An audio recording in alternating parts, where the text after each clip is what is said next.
Welcome everyone to the Acton Institute Poverty Cure Summit. I'm Michael Matheson Miller. I'm delighted today to have here as a guest Michael Fairbanks. Michael is the chairman of Akagera Medicine based in Rwanda, and we're going to talk a little bit about that. He is the author of Plowing the Sea, the editor of the book In the River They Swim. And Mike and I met I read your book. So first of all, thanks, Mike, for being with us. We're really delighted to have you to talk about. We're going to talk about a number of things, but I actually read your book, Plowing the Sea, or parts of it, when I was teaching in Nicaragua. A colleague gave it to me. And so then I think we met in maybe 2007 or 2008, I think. And then we met in Rwanda and spent some time there. And when we were starting up Poverty Cure and Poverty Inc. and starting the whole beginnings of the series and the document what later became the documentary film, you were just very instrumental. I learned so much from you, and I still for a couple of years I had this back of a white envelope where you wrote like diagrams about how to think through structuring everything, and so I kept that with me. You know, you'd look at it and refer, and so I remember it. So I'm always grateful for that. And then I also remember when we were in Rwanda for a conference with Seven Fund and Legatum and Pioneers for Prosperity that you were running. And you said to me very late, we have an interview with President Kagame. So early the next morning, went and drove through lots of armed guards into the president's place. And you said, we're having breakfast with the president. So all of a sudden I was walking with you and the president, Kagame, and his assistant, and we were having cornflakes. And I think the best tea I've ever had, Rwandan tea, which I learned was, you told me, I think, or maybe President Kagame did, that that's what the Queen of England drinks. So, so those are that's a little bit of background of this is the Poverty Cure Conference, and so you were always just such an instrumental a person just in thinking and advice. So anyway, so today we're going to talk about a couple of things. We're going to talk about prosperity and 7 forms of capital. But before we do that, Mike, why don't you tell us about the project you're doing in Rwanda with medicine, with it's Akagera Medicine, and where that's going. Okay, yeah, thanks a lot, Michael. And those are great memories. It's really nice to catch up with you. So Akagera River is a river in eastern Rwanda, and it goes through 5 East African countries. And everybody in Rwanda believes that's the source of the Nile. In fact, if you go to their little shambas, their little farms in their yards, and if anybody has a little spring outside their house, every little farmer in Rwanda will tell you that's the source of the Nile, because it goes down to a stream, which goes down to the river, which goes down to the Akagera River, which finally goes up the Nile. So we call the company Akagera, or in the Kinyarwanda language, Akagera Medicines, because it's the source of all good things in that part of the world. And the idea is pretty simple. Most of the big pharmaceutical companies in the world, the big global pharmaceuticals, have gotten out of the business of fighting tuberculosis because it's a poor man's disease, because it's a very hard thing to treat, and nobody can pay for it. Out of the 50 jurisdictions in the world that can't pay, doesn't have insurance and can't pay for global medicines, 48 of them have tuberculosis. And here's the statistic that'll kind of freak out your listeners. 1 out of every 7 people who ever lived in the history of mankind died from tuberculosis. And 1 out of every 4 in the 19th century in the United States died from tuberculosis. And to this day, there's still not a good treatment. There are treatments that kill the TB, but it hurts the people. It turns them purple, it makes them sick, even to the point where they'd rather have the TB sometimes. So we had the idea of innovating on a couple of levels to try to fight this problem.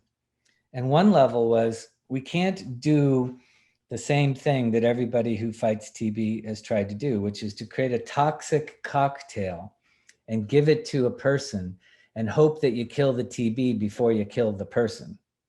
So what we did is we took a cancer treatment. And the reason we took a cancer treatment was because the granuloma where the TB lives is necrotic. It doesn't have vascularization. and it sort of acts like a tumor. So we decided if we could take a very toxic bomb and put it inside of a liposome, which is a little fatty vessel, and then charge the liposome in a special way where it attaches to the granuloma, we could leak the toxic bomb into the granuloma and kill the tuberculosis without having any side effects on people at all. And instead of giving them oral tablets every day, and after a while, they feel a little better. They stop taking their tablets, and that creates the multi-drug resistant form. We said, we're going to do this with injections. So we are now on the precipice of human trials, because the animal trials have been so successful, where we can give the subject 2 shots over a 4-week period and not only stop regular tuberculosis, but stop multi-drug resistant tuberculosis. So we are very close to having a real cure. Now, the one insight, the one active integration is take something from one domain, the tool or insight from one domain, and apply it to another domain. So we did that with oncology focused on infectious disease, but we did something else that's kind of interesting, and your listeners may be interested in this a lot, which is because the first world had given up on this disease because they can't make money, we decided to go to Africa and raise the investment there. And that way, we know we would stay true to our moral purpose. So the Rwanda Social Security Board, which has $1 billion sovereign investment fund, gave us the startup money, and we're about to source 25 million additional dollars from Europe, because now the Europeans want to be part of this solution. So it's super exciting because it's the essence of innovation. Take the idea or tool from one domain, apply it to the problems of another domain. And we did that not just with oncology, but by shifting the kind of ownership of this firm to make sure we stay true to our mission. So that's Akagera Medicines, and anybody can look at it online. And we hope and we believe this will be a game changer. That's great. Akagera Medicines, good. That I want to talk about the 7 forms of capital, but I think you bring out a couple of really important points there. One, you talk about the essence of innovation as shifting from one domain to another.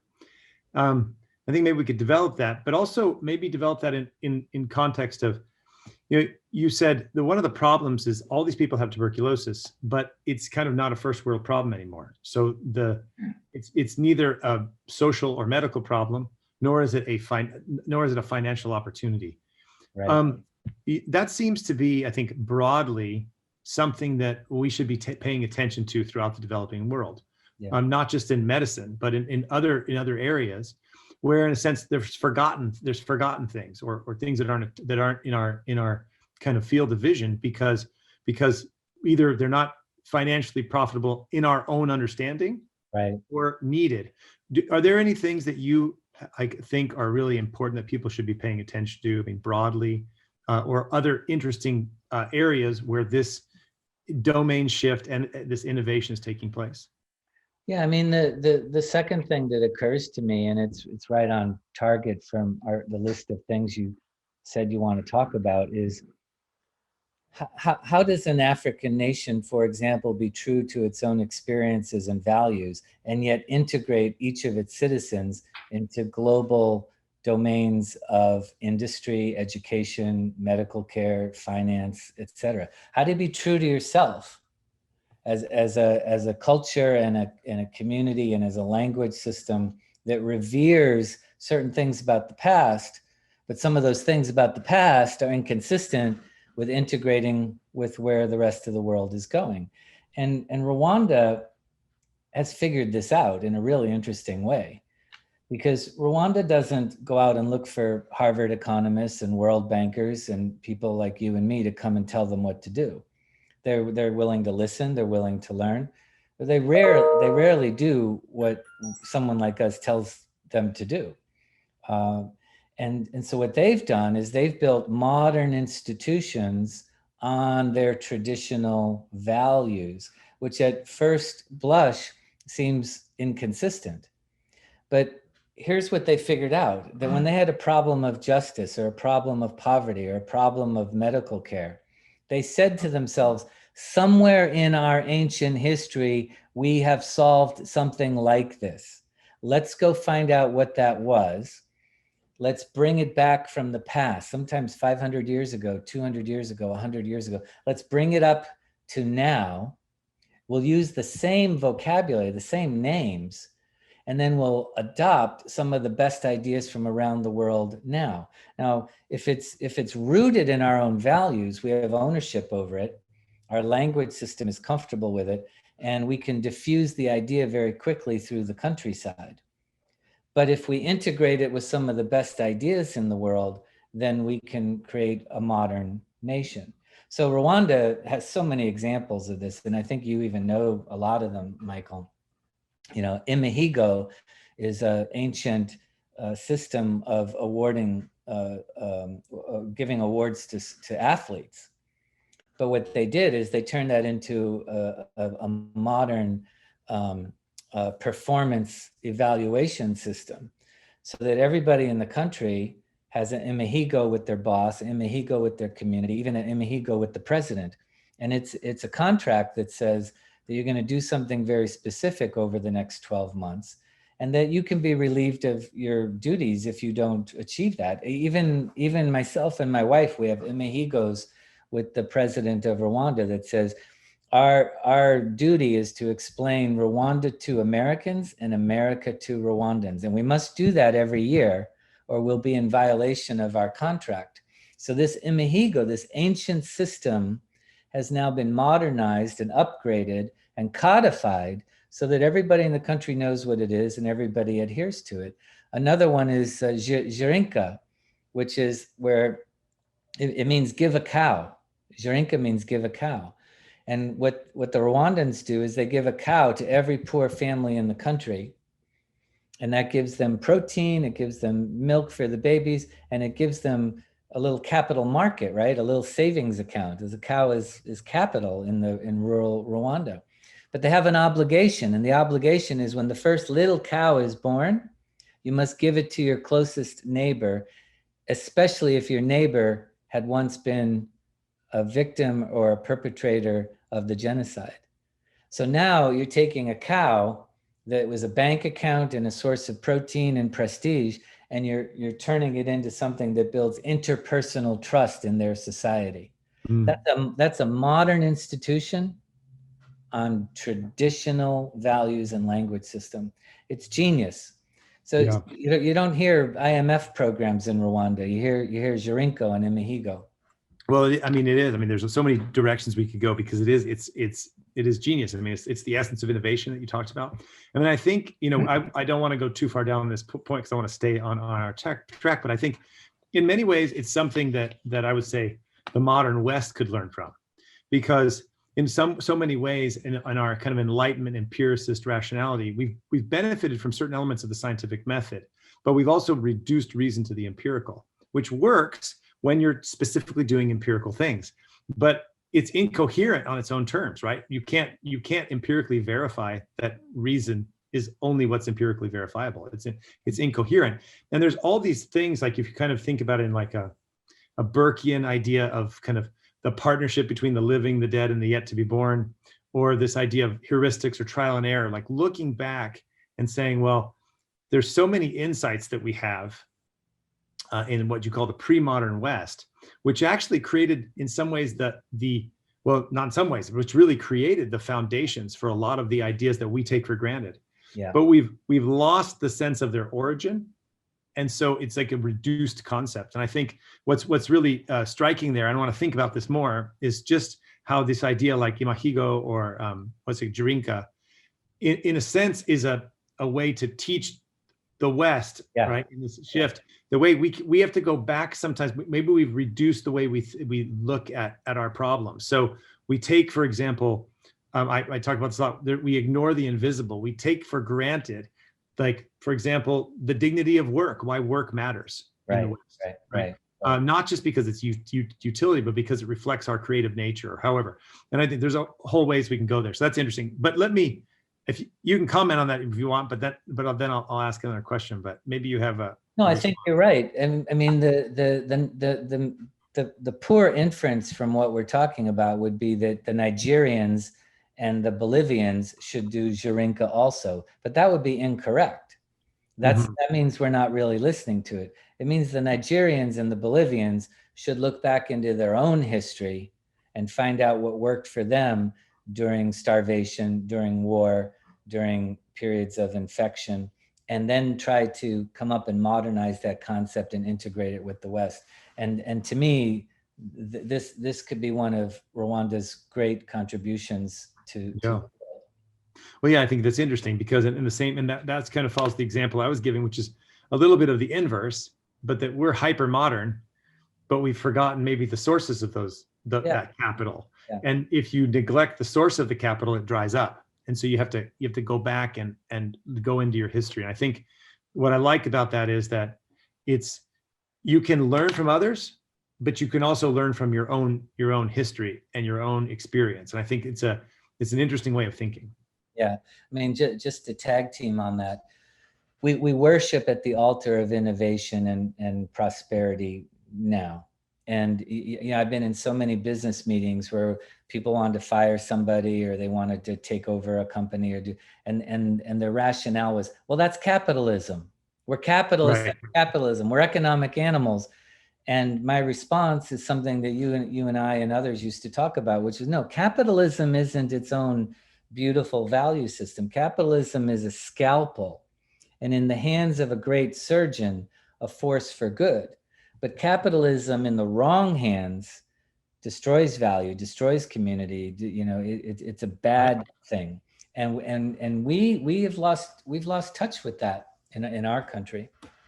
Yeah, I think one of the things and on that area is I think that what happens is, for example, one of the ways I sometimes give an example of that is that in business we have a cost benefit analysis, and utilitarianism as a philosophy is I think bankrupt. But a utilitarian calculus in the right situation is important. Some things are a cost benefit analysis.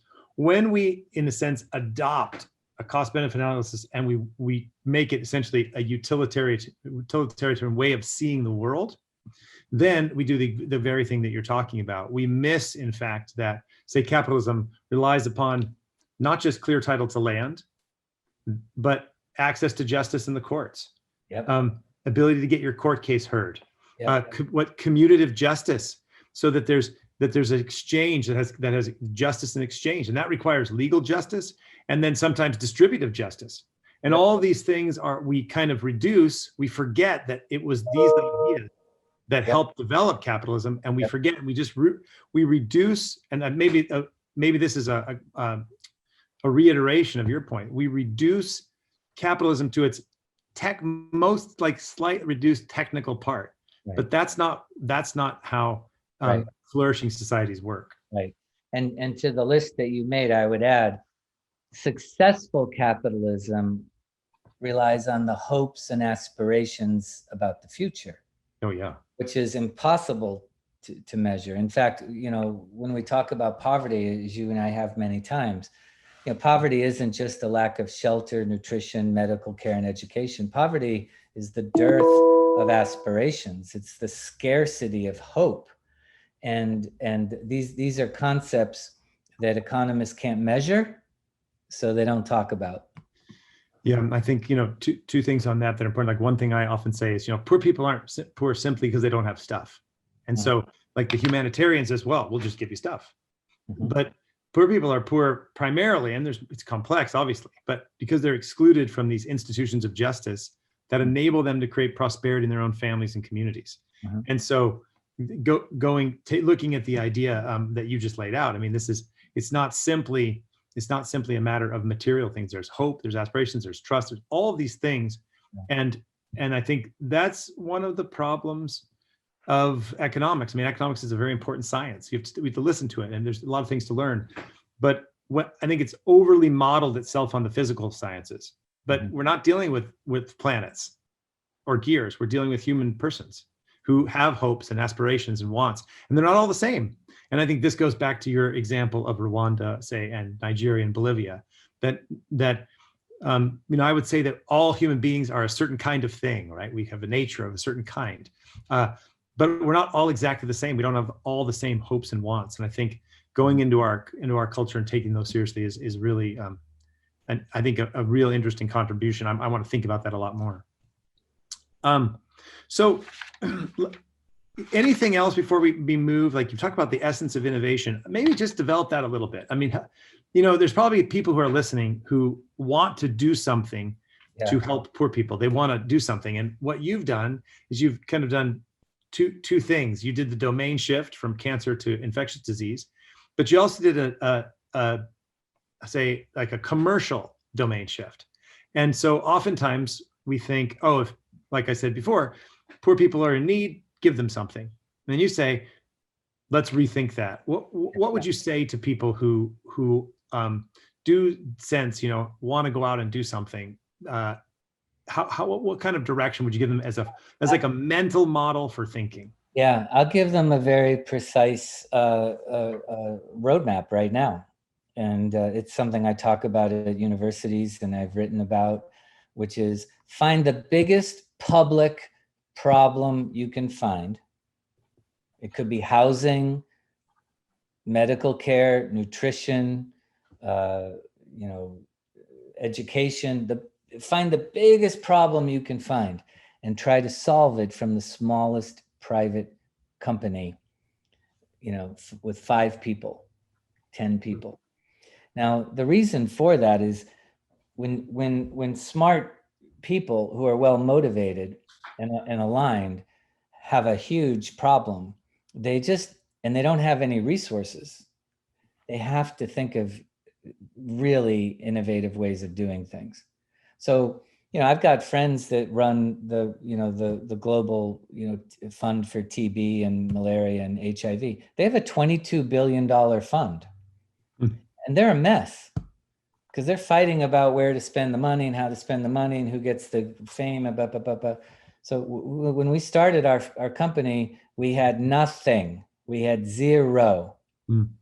So we had to say, well, we've got to do this in a different way and in a way that'll capture the hearts and the minds of people who might want to fund this. So we thought of an idea that no one had ever thought of before. And we broke every rule. We're not going to use oral tablets on a daily basis, which is what the Gates Foundation wanted us to do. And we're not going to go to a global pharmaceutical company and lease, their latest idea. We're not going to do it in the paradigm of infectious disease, which is to make a more powerful toxic cocktail and hope it doesn't hurt somebody. So we're going to look very far away for a solution that we might be able to transfer. And we're not going to start with 30-year-old scientists who've never had a job before. The average age of our scientists is in their mid-50s. It's a startup company where the average age is like 53. Right. There's studies too on that, by the way, like the average age of entrepreneurs, it's kind of a myth that everybody's young. The average age is in their 40s. Yeah. And that's the average age, right? That's still too young if you ask me. Yeah. Well, there's so I'm going to give you some Aristotle, because whenever you can, throw in some philosophical stuff here, it's worth saying. So Aristotle has this concept of phronesis, right? Or practical wisdom. Right. He has this wonderful quote where he says, young people can be good at geometry, right, but they don't have experience. Right. And he makes the distinction between practical wisdom or phronesis and then like kind of technical precision. And I think in the kind of problems that you lay out, a technical solution is not enough.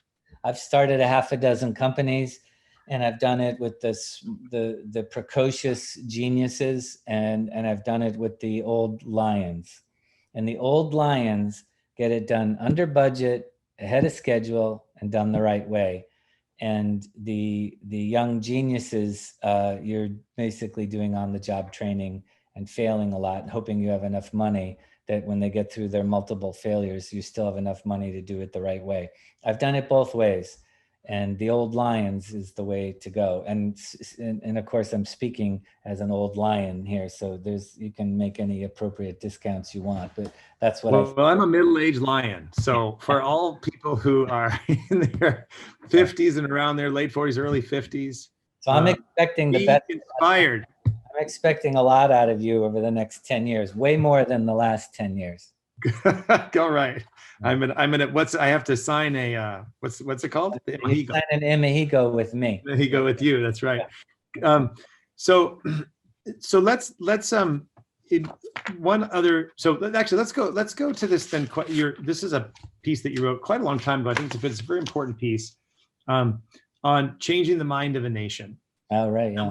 We've talked about it a little bit, but you set out 7 forms of capital. And you first talk about prosperity. So, and you say that you need these 7 forms of capital in order to and be aligned in order to get to prosperity. So let's talk about what is prosperity first, and why it matters. Because we say, even the theme of this Poverty Cure Summit, a lot of it is, prosperity for the poor. And of course, we don't mean the prosperity gospel or anything like this. Right. We mean something specific by it. So why don't you start with your definition of prosperity? Yeah. So the narrowest definition that I find acceptable is prosperity is the ability to purchase a basket of goods, shelter, education, medical care, and nutrition for you and your family. And the purchasing power that you have is your ability to buy that basket. But if you start to broaden the idea a little bit, prosperity is also these other things we talked about. It's the ability to have hope and aspirations, to be optimistic about the future, to have this energy to civically engage with your community. And the reason this is all very important is that when prosperity goes up, tolerance for people unlike yourself improves. Your optimism about community and your desire to civically engage, they all go up. So prosperity is super important because it creates a very, very strong society. Not because prosperity lets you buy a fancy car or the biggest house on the block, but because around the world, it's been proven up to a purchasing power of about 5,000 US dollars. People get out of their survival stride. They start to feel good about themselves. They start to have some saving, and they begin to participate in the community and to help other people. So sometimes I meet a development worker, someone at AID, someone at the World Bank. I say, what are you doing? Oh, I work on the macroeconomic adjustment program. I work on the conditionality clauses in this agreement. I go, no, what you do is you try to get the purchasing power of the average family to go up, because that frees up space in their hearts and their minds to engage in interpersonal trust, civic engagement, and tolerance with other people in the community. And that strengthens society. You're a nation builder if you're doing your job right. So it's human flourishing too. It's just like, yeah, it creates, there's a very famous book by Joseph Pieper, and it has a lot of layers, but it's called Leisure, the Basis of Culture. And there's something about the fact that you need that space that you talk about that creates space for innovation. And so, like health, one of the things when we were doing this Poverty Cure project years ago, Rafael Ditella, who's at Harvard, I think you may have known him. I'm not sure, Rafael Ditella, and then because you were there for a while, and Ernesto Sargrotsky, they did a study on private property in a small neighborhood. In Buenos Aires, and the neighborhood this area had been kind of privatized, and halfway through something fell through with the government. So they had this very unique situation where half the people or so didn't have clear title to the land and the other half did. And they wanted to see if like Hernando de Soto's predictions would come true. And it was too early, they said, to figure that out. But what they did find was some of the things you talked about. So it's interesting when you think of prosperity, it's purchasing power, but they had the sense that, okay, I own this. Mm-hmm. And this, it basically, even though they were exactly in the same neighborhood with the same cultural attributes and characteristics, when it came to trust, hope for the future, education, et cetera, they were like middle-class Argentines. Yeah. Yep. And I think that's an important part of your point of prosperity. Like human psychology can't be ignored. And we think about that when we're stressed. Yeah. When we have that freedom to think, it's very, very important. And I think we ignore that as part of prosperity. Absolutely. It's Maslowian, isn't it? You know, it's the if your human basic needs are met, it frees up your mind to engage in discourse and learning and the arts and philosophy. You know, my father was a philosophy professor, ethics professor for almost 50 years at a Jesuit university.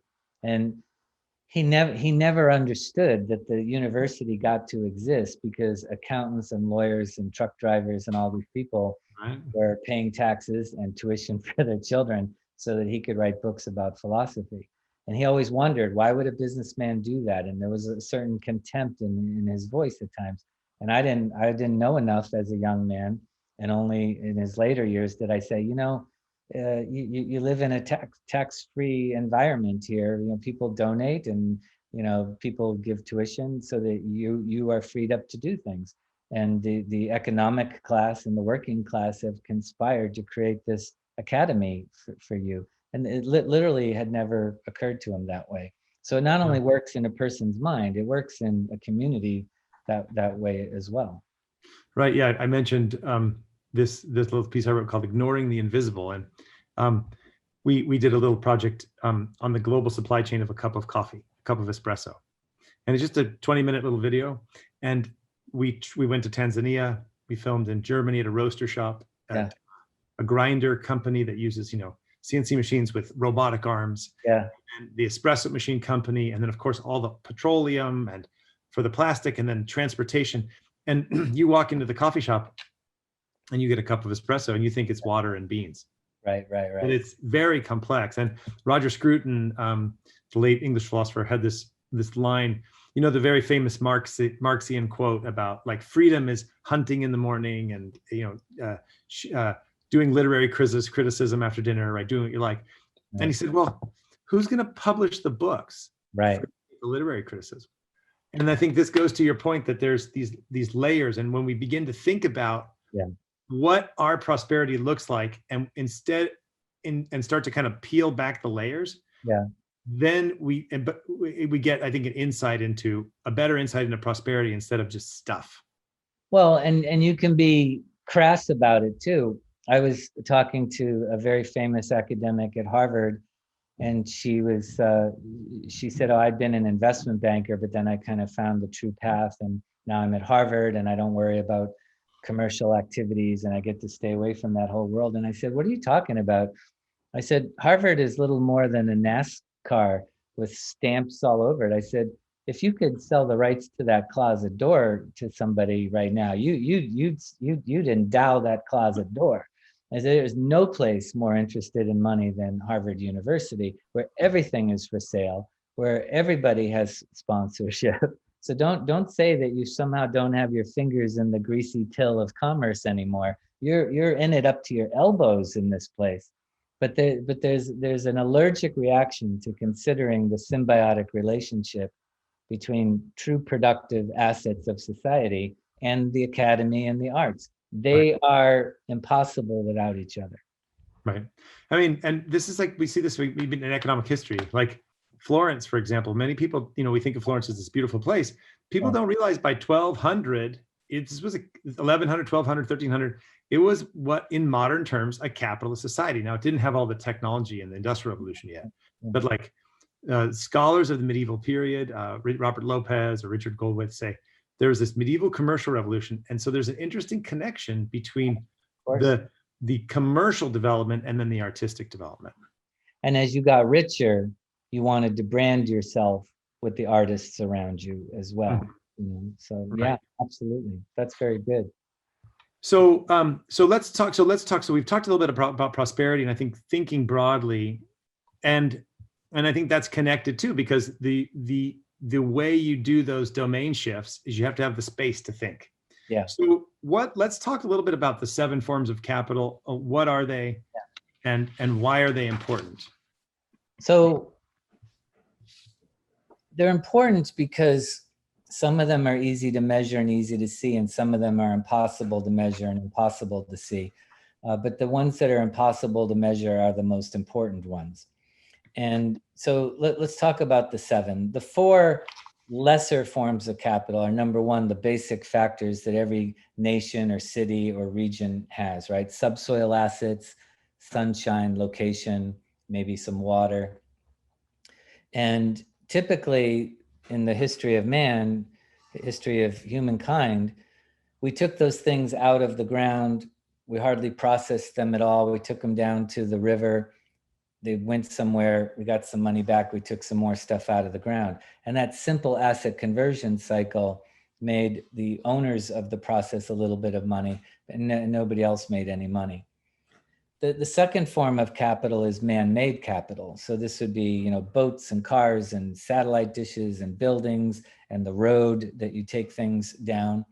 And the third form of capital would be financial capital itself, right? Currency, which is volatile, which is has a velocity to it, which is pretty easy to measure as well. So take those 3 forms of capital, take something out of the ground, down a road, put it on a boat, get an account receivable for it that you convert to cash later, and you go back and take more stuff out of the ground.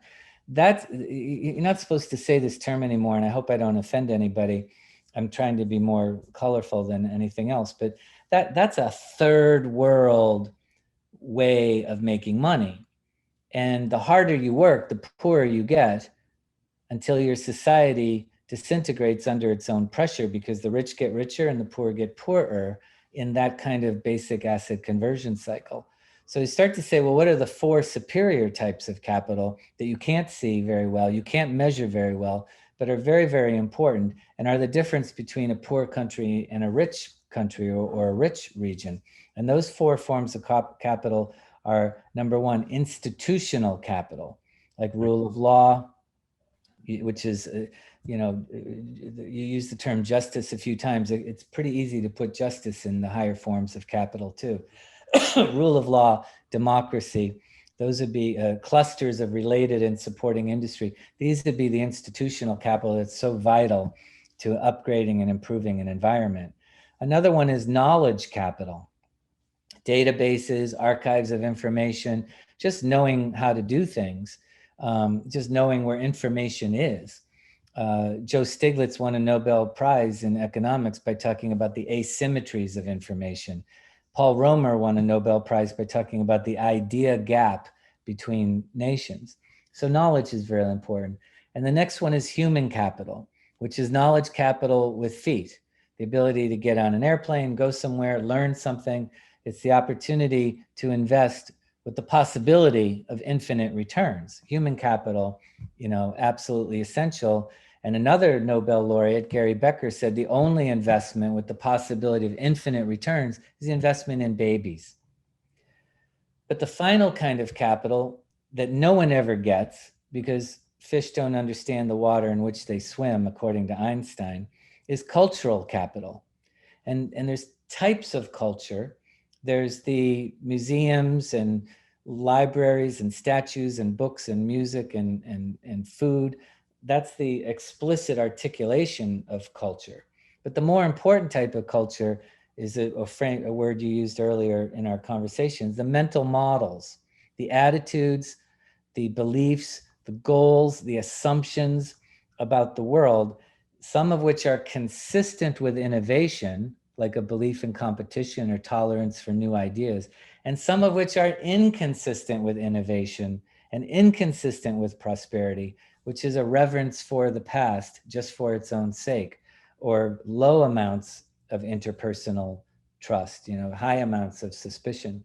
So when you're building a society, if you say we're going to take the rent from the lower forms of capital, but we're going to invest it in the higher forms of capital, democracy, rule of law, education of people, and ideas and attitudes and beliefs that embrace innovation, that's when you have the possibility of growth. And by the way, that's the leadership of Paul Kagame in Rwanda.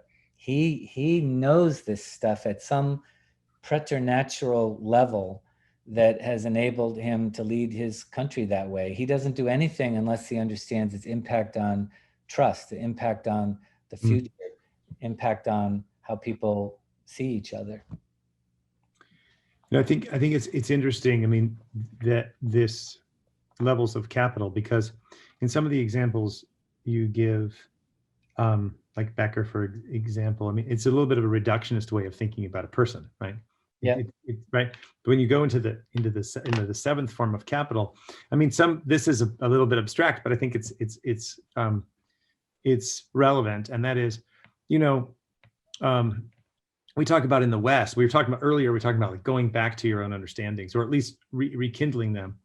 I mean, we have something in the West generally that comes from the Jewish Christian traditions, and then also influenced by Hellenism, by the Greeks, but especially out of the Jewish and Christian tradition, that being is good, that the world is good, and that it's intelligible. And so we get this idea that being is good and it's intelligible, right? And then we get an idea of linearity of time, right? So it's not cyclical, we're going somewhere. Right. And then we get the idea that work, and not just intellectual work or artistic work, but servile work is good, right? And that's like, we go through periods in Europe where we're kind of influenced by paganism, where, oh, well, that's the slaves. But like out of the Jewish tradition, right, work is good. Well, think about those things: linear time, being is good and intelligible, right? Work is good, and we are participating to complete creation. We're participating with God to complete creation. Right. Now, those become invisible, right? They become invisible. They sink in, right? And then things, we take them for granted. And I think, and what this kind of is going back earlier, which I think that's so interesting that Rwanda is doing, is they're trying to say, wait, what are all the things that have sunk in, right, that we don't think about? Right. Are there ways to apply them? That's very good. A modern context. Yeah. And I think it's anyways, that I'm obviously, as you can tell, I'm struck by this idea. I like it. I mean, I just had a huge moment too when you said that. You're right. That's exactly how they think. It's an African way to think, by the way, because you're right, because you and I can tend to be reductionist and linear. We can tend to try to define everything and put it in a box up on a shelf. They would never do that. They're not that, they don't think that way, which is why this idea occurred to them. We solved this before. Why don't we go find out how we did that? Dust it off, bring it back up. There's no self-consciousness about that. They just, we must have encountered this. Let's bring now let's listen to some ideas, and maybe whatever our idea may be missing, maybe we can attach something. That's the integrative part of it. Right. But there's no ownership. If you go to Rwanda and you say, who thought of bringing Imihigo up, or who thought of Jirinka and all, the president will say, oh, I don't know. It might have been a 12-year-old child. It might have been my grandma. It might have been the deputy under secretary minister of nobody. They don't need credit for it. They don't get credit for it. They just do it unselfconsciously. Yeah, I think this is a big topic. We can't go there, but I think it's also, we have a reduced version of progress too. So like, in a sense, I'm actually now talking about the West. So Western concepts of progress prior to kind of positivism and enlightenment actually include looking to the past, right? Because there's this partnership. So what can we learn? Modern views are anything that's, anything over 30 years old, you can't trust, right? Yeah. And that it's interesting because this is a whole other subject, but I've been thinking a lot about how our reductionist concepts of rationality or reduced concepts of progress are actually limiting our innovation, because we can't see broadly enough, and so we're actually making like conceptual errors, but that limits our scope of field. If that makes sense. I'm sure you're 100% right. Thank you for giving me some of that language, because it's totally right. I hope that's what we did with Akagera medicines, by thinking broadly, opening up our idea, not being constrained by some of these things that we're talking about. And the idea that it's an African country that's going to solve this problem is pretty exciting. It is exciting. Yeah. Mike, thank you very much for your time. We've just got a couple seconds left. I really appreciate you're taking time to come and talk about, kind of a revisit of these conversation. I've yeah. again so grateful for all your insight and teaching and advice through the years. And so thanks for joining the Poverty Cure Summit. No, you're a great conversation partner, and you're a force for positive change in the world, Michael. I'm proud to know you. Well, thank you very much. Likewise. Okay. Bye for now. Bye-bye.